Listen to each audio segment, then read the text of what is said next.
This is Made for More Living with Johnny Jennings, powered by eXp Realty. Online at madeformoreliving.com. So we're back with Kathy Hill with TaxTiger. In the previous segment, we were talking about how she helped Dennis Rodman's ex-wife go through a settlement plan and actually pay only $10 on $1 million tax bill. $100. $100 on $1 million tax bill. Yes. Absolutely crazy. And the way you're able to do that is because you settled with the IRS. Is that correct? That's correct. So can you walk us through that process? I didn't even know you were able to do that before I met you. How does one go about settling with the IRS? So that's an amazing program that was authorized by Congress years ago. And it was designed to help people that couldn't afford to pay back the IRS. And so the IRS wasn't going to get the money that was owed. And so through congressional work and plans, the IRS came up with this program. Now, let me tell you, the theory behind the program was that the IRS would offer to settle with a taxpayer that couldn't afford to pay it back in full, but could maybe pay some of it back. So what happened was the IRS wrote these guidelines, wrote this program, put it into black and white, authorized by Congress, which they have to live by. I'm going to tell you in a minute why it's really cool how I found the loopholes through that program to be able to get the settlements that I do. But it was designed, let's take an example. Let's say you owed the IRS $50,000 and you couldn't pay it back. So the theory that the IRS had was, well, maybe they can pay half of it back, $25,000, and we'll forgive the other half. That would make it a win-win situation for both the IRS and the taxpayer. Yep. That was the thought process behind this. So they wrote it up that way, although they couldn't write how much each taxpayer could settle for because everybody owes different amounts. And they couldn't put a percentage on it either.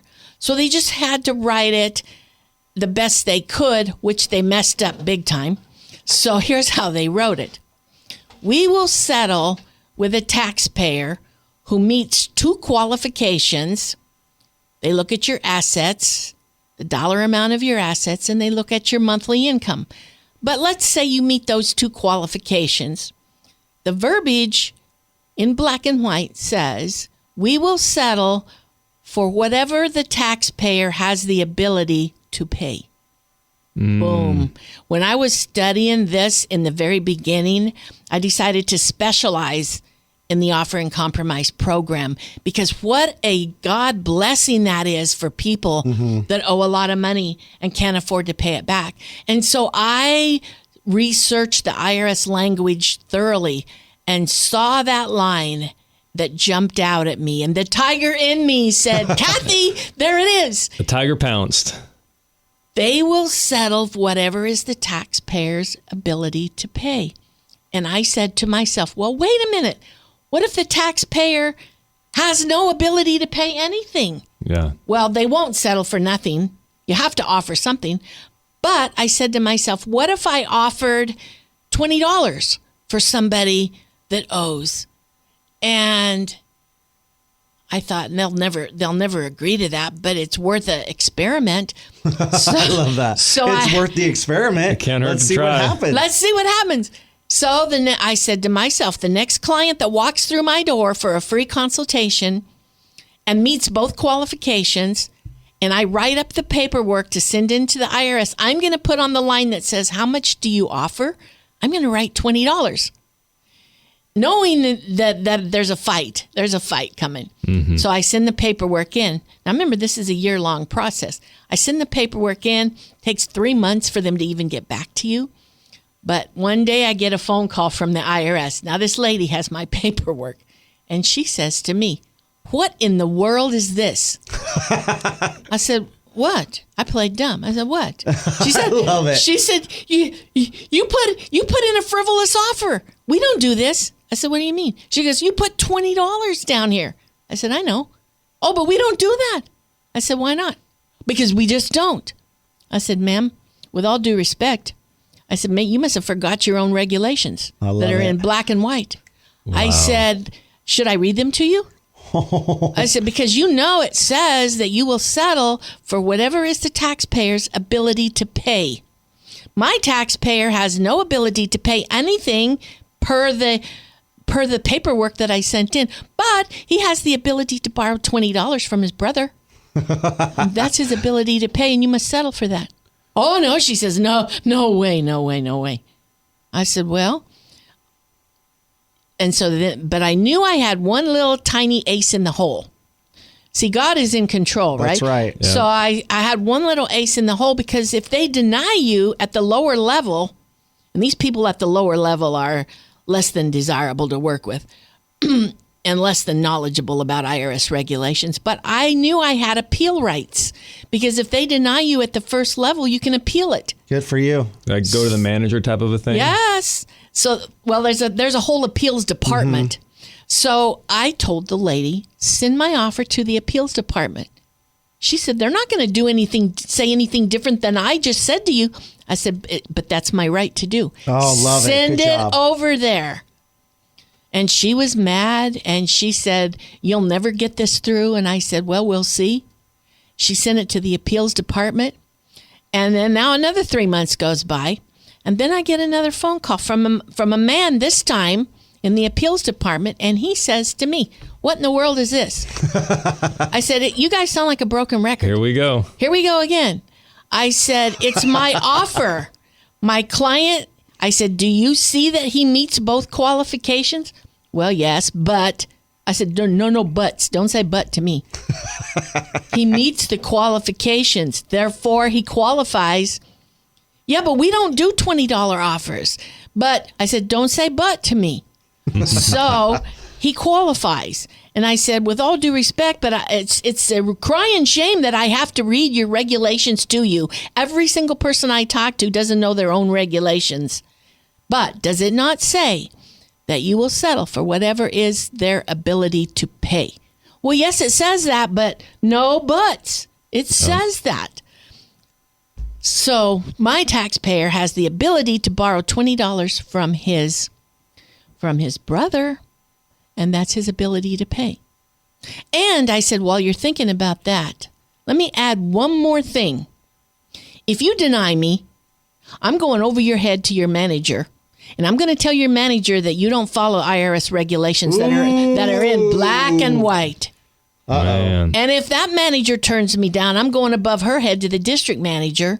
And I know how to go all the way up 5 levels of managers until I make you guys understand that you're violating your own regulations. Wow, the tiger came out. And one more thing. While you all are thinking about it, I'm going to call a press conference. And I'm going to tell the news media that the IRS violates their own regulations. Wow. And by the time that makes its way up to Washington, D.C., y'all are going to be in a world of hurt. So what ended up happening? And then I shut up. And it was dead silence for a few minutes. And finally the guy said, well, technically you're right. I said, there's no technical about it. I am right. He said, okay. I'm going to approve this $20 offer. Wow. And that was the first one And that was the first one 20 years ago. And I've been doing it ever since, and I do hundreds of these a year successfully. Wow. And sometimes I've gotten $10 offers, $5 offers, a few $100 offers. It all depends on what your assets are. Mm-hmm. Yeah.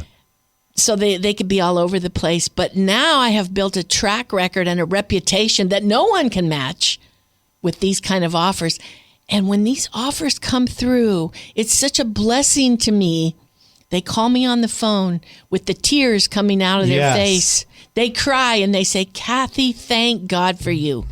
Yep. Thank God there's a company like yours.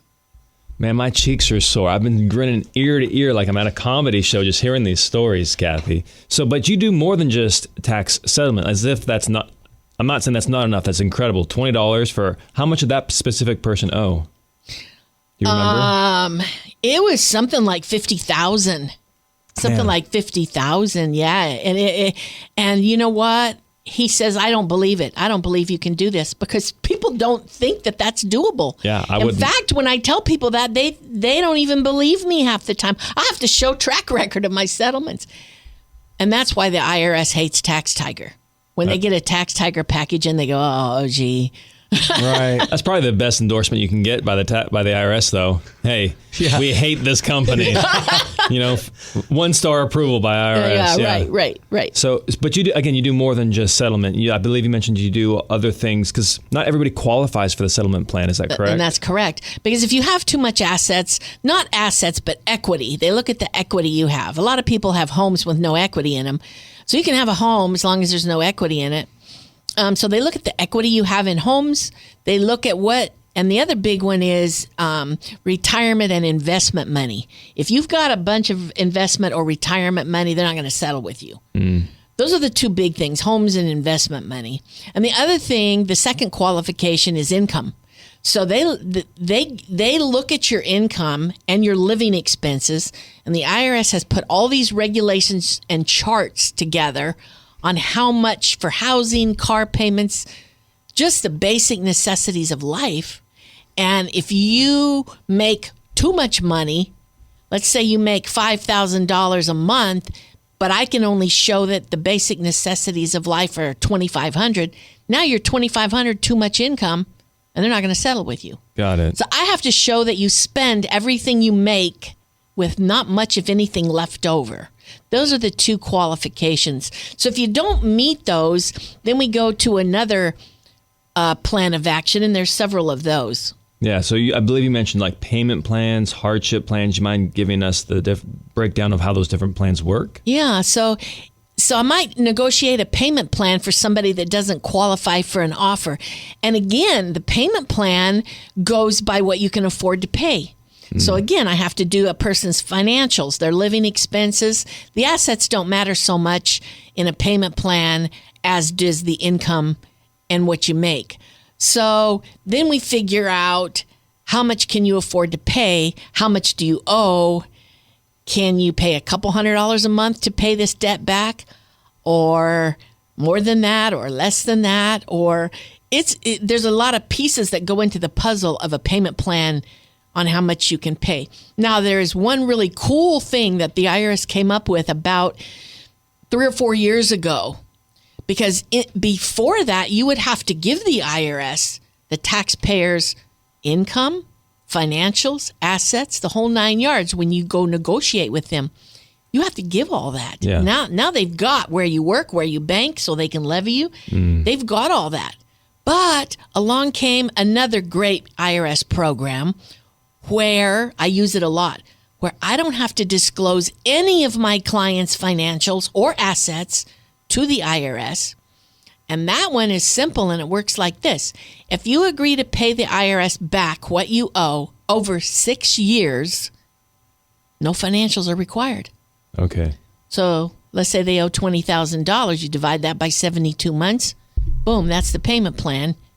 And no financials are given. Don't have to tell them if there's any investment money. Don't have to tell them if there's a lot of equity in a house. It's just, we'll agree to 6 years payment plan. That's a good one.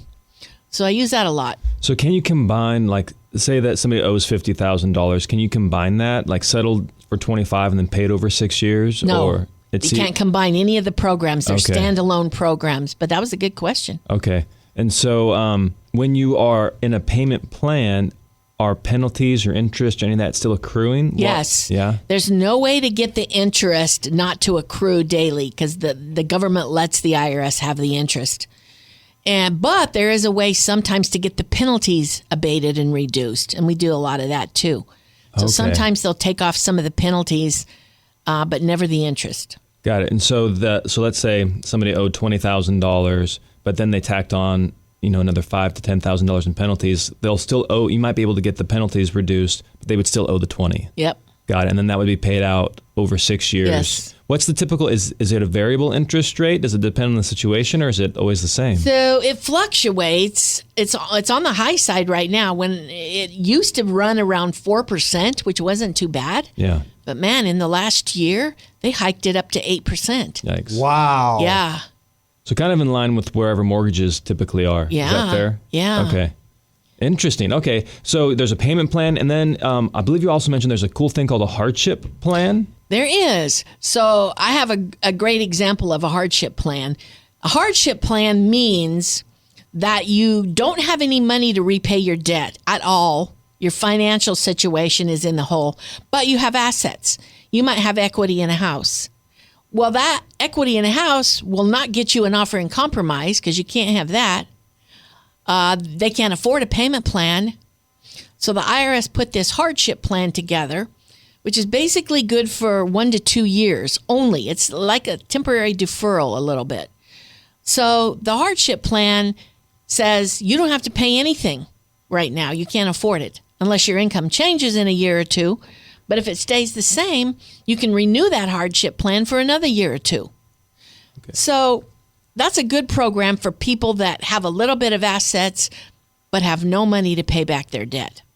Well, what I'm loving to hearing you say is that there's options. There's not like people oftentimes suffer in silence. They think they're the only ones with this issue, right? And then they don't know what to do or who to go to, and it's just a weight around their neck. Yes, totally. So with Kathy, with TaxTiger, there are options. You don't have to settle. You don't have to just do a payment plan. There's other things that you can do. And you also do tax returns, is that correct? I also do tax returns. Yeah. I have a tax return department. So if you want your tax return done correctly and right, come to see us, because a lot of these tax departments out there on the street that you can go to do not do your tax returns right. And I get a lot of clients coming to me showing me their tax return was done totally wrong. Yikes. And we have to redo it. So that's actually what we're going to cover in the next segment. We're going to cover how to do your tax returns correctly and what you should do if you're a self-employed person, whether you own a business, LLC, 1099, independent contractor, how to avoid these types of tax situations. Back after this. Anxiety, fear, and embarrassment. If you're one of the millions of Americans with unpaid or unfiled federal taxes, I'm here to offer you some hope and relief. Hi, I'm Kathy Hill, founder of TaxTiger. TaxTiger operates on the Christian principles of honesty and integrity. We're a full-service tax firm. Not only do we protect you from the IRS, we prepare your back taxes, release wage and bank levies, and negotiate the best settlements in the nation, many as low as $20. You can trust TaxTiger to give you an honest and free appraisal of your situation. We will prepare your tax return every year, even if you have no IRS problem. We specialize in settlements and audits. You could be closer to financial freedom than you think, and you need a tiger on your side. Call TaxTiger for a free consultation now. 916-393-9085. That's 916-393-9085. Learn more at taxtiger.com.